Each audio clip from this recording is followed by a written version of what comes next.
Salut à tous, aujourd'hui on se retrouve pour l'amélioration de mon chargeur pour batterie au lithium, donc que voici.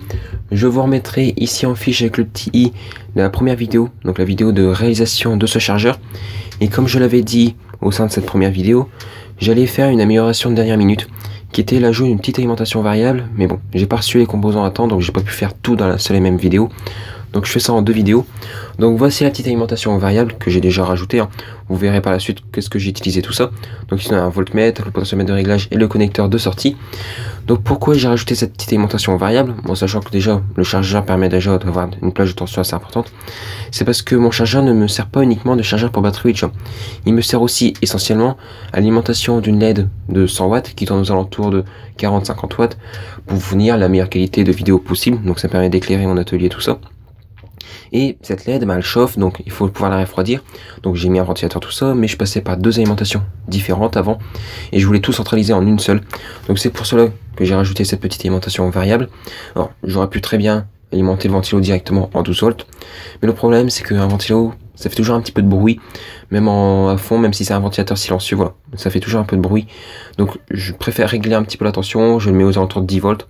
Et il tourne suffisamment vite pour refroidir, donc on a un radiateur qui a une température tout à fait acceptable et on a un bruit qui est quasiment inexistant, donc c'est parfait à ce niveau là.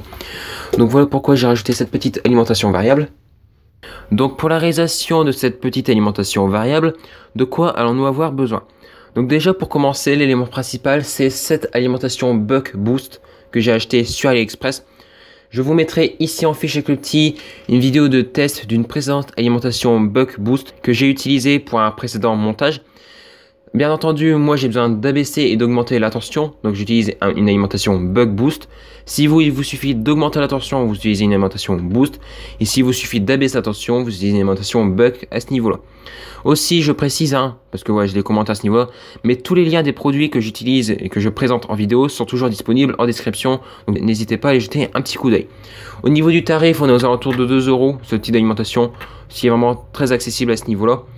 Aussi au passage, j'en profite pour vous mettre en fiche avec le petit une vidéo sur la réalisation d'une petite alimentation variable. Voilà, c'est cadeau, n'hésitez pas aussi à aller jeter un petit coup d'œil à ce niveau-là. Au niveau de la sortie, donc je vais utiliser un connecteur standard, un 5,5 mm. Voilà. J'avais acheté un kit, donc ça doit être 5 femelles et 5 mâles que j'avais acheté. Moi j'utiliserai qu'un connecteur femelle. Après au niveau du prix, on doit être aux alentours de 10 centimes ce connecteur là, parce que j'ai pas dû acheter très cher le kit. Et ensuite le dernier composant que j'ai utilisé, donc c'est tout simplement un voltmètre 3 fils 3 digits que j'ai acheté sur AliExpress aussi, encore une fois aux alentours de 70-80 centimes, ce qui est vraiment ultra abordable. Bon, pour tout ce qu'il propose, on a aussi un petit potentiomètre d'étalonnage, donc c'est juste excellent. Je l'avais présenté de toute manière, j'en avais parlé rapidement dans mon dernier déballage de colis. Aussi, encore une fois, si vous voulez, je vous le remets en fichier avec le petit comme d'habitude. Alors, j'avais fait un sondage sur Twitter, que je vous mettrai là quelque part de toute manière. Et ce sondage, j'avais mis 4 voltmètres de 4 couleurs différentes, et 3 sont arrivés à égalité, dont le blanc. Et comme j'avais une petite préférence pour le blanc, bah voilà, j'ai choisi le blanc. Après voilà, n'hésitez surtout pas à me suivre sur Twitter, je vais être un petit peu plus informé de ce qui va arriver sur la chaîne, tout ça, de ce que je bricole entre deux et que je filme pas forcément parce que bon, ça n'a pas forcément d'intérêt, ou alors que je n'ai pas l'occasion de le faire, tout simplement. Je ne peux filmer ce que je fais. Donc n'hésitez pas à aller me suivre sur Twitter pour être un petit peu plus actualité de ce qui se passe sur la chaîne. Donc voilà de ce que je vais avoir besoin comme matos, 3 fois rien. Après, le champ d'amélioration est juste énorme. On peut rajouter une petite LED pour dire l'état de la sortie. On peut mettre un interrupteur pour allumer ou éteindre la sortie.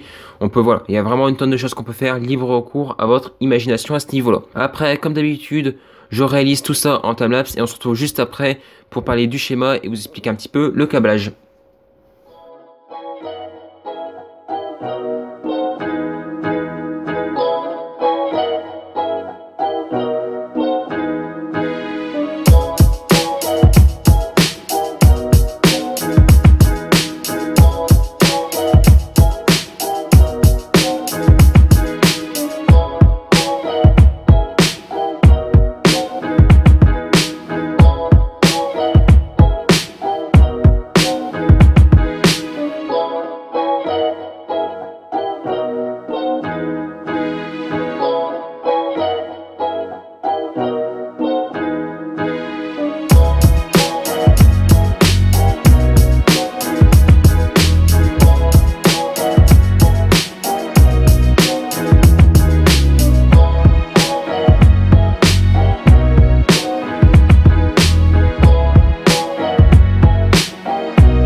De retour après une petite heure de bricolage.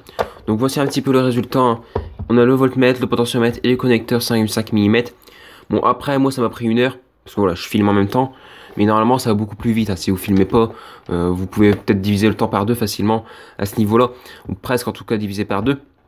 Sinon après au niveau d'intérieur, qu'est-ce que ça donne? Donc bon, encore plus de fils, hein, il n'y en avait déjà pas assez, mais bon, voilà, comme ça au moins il y en a encore plus. Donc ici j'ai le convertisseur Buck Boost. Là j'ai les fils d'alimentation, donc directement sur le bornier. Alors l'alimentation se fait par le connecteur XC60 ici. Les deux fils de 20 AWG sont soudés sur le PCB et ensuite je me repique sur les borniers. C'est beaucoup plus simple que de venir ressouder tout ça, ça serait une galère pas possible. Au moins là c'est beaucoup plus simple à ce niveau aussi. Sinon après, donc là j'ai mes 3 fils du potentiomètre, hein, que j'ai juste rallongé. Là j'ai les 2 fils de sortie qui vont directement au connecteur 5,5 mm qui se cache là-bas derrière. Ici j'ai le voltmètre, donc j'ai collé, hein, de toute façon j'ai tout collé au pistolet à colle sauf le connecteur que là j'ai vissé avec l'écrou qui était fourni avec. Là comme vous aurez pu le constater, j'ai dessoudé les 2 fils d'alimentation et j'en ai ressoudé des autres.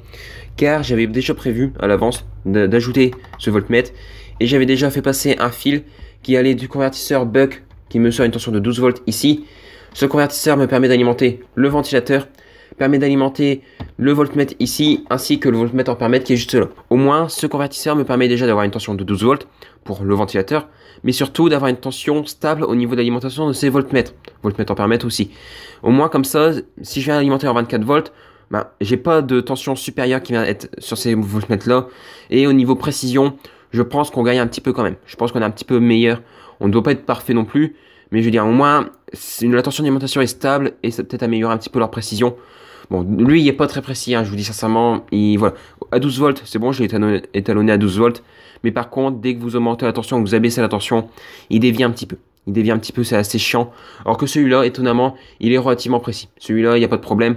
Il n'y a qu'au niveau du courant où c'est une grosse merde. Mais bon, il faut encore que je règle tout ça, que je vais pour le réétalonner, changer les résistances. Mais ça sera autre chose. Peut-être une prochaine vidéo à ce niveau-là. Sinon voilà, après à l'intérieur, rien d'autre de très spécial à préciser. Dernier truc à préciser aussi, c'est au niveau du fil de mesure de tension. Je suis venu directement le raccorder sur la sortie du convertisseur Buck Boost. Au moins comme ça, j'évite tout ce qui est chute de tension dans le fil, même s'il est relativement court et que je vais pas tirer de fort courant. Au moins voilà, je limite tout ce qui est chute de tension à ce niveau-là. Donc maintenant, je vais refermer et je vais vous montrer tout de suite le schéma.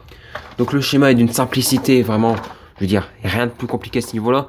Ici, j'ai l'alimentation, donc in plus et in moins. Là, ici, je peux alimenter entre 5 volts et 32 volts. Donc, ce qui fait que le temps que j'alimente avec mon alimentation 24 volts, 20 ampères, aucun problème. Ça va fonctionner. Par contre, si je veux avoir plus de puissance, en sachant que je peux déjà monter jusqu'à 480 watts, ce qui est déjà énorme, sincèrement. Mais bon, là, je peux déjà monter jusqu'à 32 volts si jamais je le désire. Après, si je montais à plus de 32 volts, je ne pourrais pas parce que je serais limité par tous les convertisseurs que j'ai rajoutés. L'alimentation 1200 watts, elle, permet d'aller jusqu'à 60 volts. Mais bon, clairement, j'en ai pas besoin. Comme j'ai dit précédemment, je peux déjà aller jusqu'à 480 watts avec mon alimentation 24 volts 20 ampères. Bon, je pense que j'aurais jamais besoin de plus de puissance que ça à ce niveau-là. Sinon, après ici, donc au niveau du potentiomètre, j'ai raccordé de cette façon-ci. Par contre, voilà, après, c'est à vous de faire attention. Tout dépend dans quel sens aussi vous voulez tourner le potentiomètre pour régler votre tension. Moi, j'ai choisi le sens des aiguilles d'une montre dans le sens horaire pour augmenter et dans le sens anti-horaire, dans le sens inverse des aiguilles d'une montre pour diminuer la tension. Après, si vous voulez faire l'inverse, il suffit juste d'inverser 2 fils. Les fils inversés sont le fil jaune et le fil orange. Donc je sais pas si vous verrez bien. Voilà. Le fil au centre c'est le rouge, le fil de gauche c'est le jaune et le fil de droite c'est le orange. Il vous suffit juste de les inverser. Moi, durant l'assemblage, j'avais, sans faire exprès, de toute façon on a une chance sur deux, hein, mais j'avais le mauvais sens de rotation. Donc ce que j'ai fait au potentiomètre, j'ai juste inversé les 2 fils hors caméra, ce qui fait que maintenant je tourne dans le bon sens pour pouvoir augmenter et baisser ma tension. Aucun problème à ce niveau-là. Et après au niveau de la sortie, donc directement le out plus sur le connecteur 5,5 mm et le out moins sur le connecteur 5,5 mm.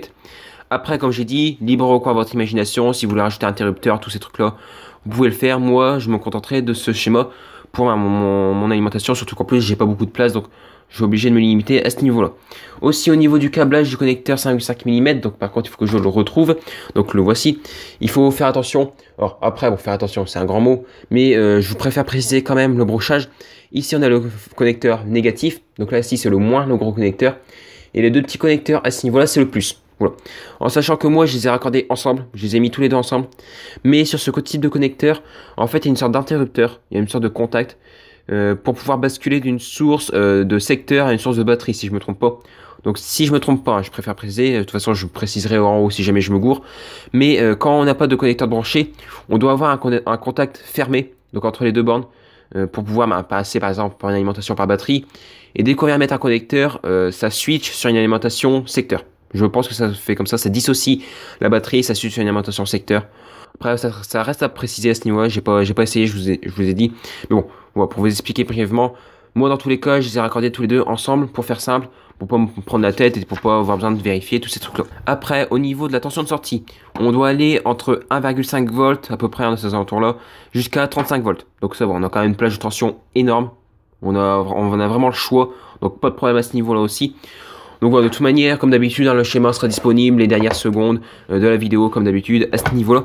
Bon, maintenant rapide, on va passer tout de suite à un test, parce que bon, c'est bien la vidéo, elle dure, mais je vous ai pas encore fait un petit test, donc pour cela je branche directement un connecteur. Alors par contre, là c'est toujours la merde à ce niveau aussi, parce que le moins se barre tout le temps. Je remets ça en vitesse, voilà. Je viens connecter donc directement mon XC60. Bon, l'alimentation boost, elle fonctionne, hein, pas de problème, il n'y a pas de problème à ce niveau-là. Et ici, j'ai ma petite alimentation variable, qui est allumé, donc on a bien 12 volts à la sortie. Si je veux régler la tension, il suffit de mettre le tournevis dedans et de tourner dans le sens inverse des aiguilles d'une montre pour diminuer et dans le sens des aiguilles d'une montre pour augmenter à ce niveau. Donc je vais le régler à 12 volts à peu près, hein, voilà. Ça ira à ce niveau-ci. Donc voilà, de toute manière, je vais pas pousser plus loin le test, hein, ça fonctionne. Après, il n'y a pas grand-chose de plus à dire. Voilà. Mon assemblage fonctionne, j'ai bien une tension variable. Je vais pouvoir connecter mes ventilateurs. Le dernier truc avant de conclure, je sais qu'il y a un problème au niveau de ces connecteurs là, un problème, c'est que c'est un petit peu merdique, parce que quand je prends un connecteur 5 mm vers bornier, donc un mâle vers bornier, impossible de le rentrer, mais vraiment impossible. Par contre, si je prends un connecteur 5 mm qui était livré avec la partie mâle, bah, ça rentre parfaitement. Donc voilà, c'est un petit peu merdique parce que moi j'avais pas vraiment envie de souder les fils du ventilateur directement dessus. J'aurais bien voulu passer par un connecteur de ce type, pouvoir après bidouiller comme je voulais, mais bon, tant pis, je vais devoir passer par ça dans un premier temps. Mais voilà un petit peu au niveau du test. Bon, je vais pas durer la vidéo plus longtemps, elle est déjà suffisamment longue à ce niveau-ci. Donc si jamais vous avez la moindre question sur cette petite amélioration, n'hésitez pas à les poser en commentaire de la vidéo, hein, j'essaierai d'y répondre du mieux que je peux. N'oubliez pas aussi de partager la vidéo, hein, pour faire découvrir la chaîne, la faire grandir. Je remercie vraiment toutes les personnes qui partagent. Grâce à vous que on est de plus en plus nombreux aussi. Si la vidéo vous a plu, n'hésitez pas à mettre un petit like, c'est un moyen que j'ai pour savoir si elle vous a plu et ça me permet d'encourager un petit peu sur mon travail. Si la vidéo ne vous a pas plu, dites-moi pourquoi en commentaire, les points à améliorer, les points négatifs, tout ça. Il n'y a que comme ça que je peux m'améliorer. Et surtout, n'oubliez pas de vous abonner. On est de plus en plus, je vous en remercie énormément. Et moi, je vous dis salut à tous et à la prochaine.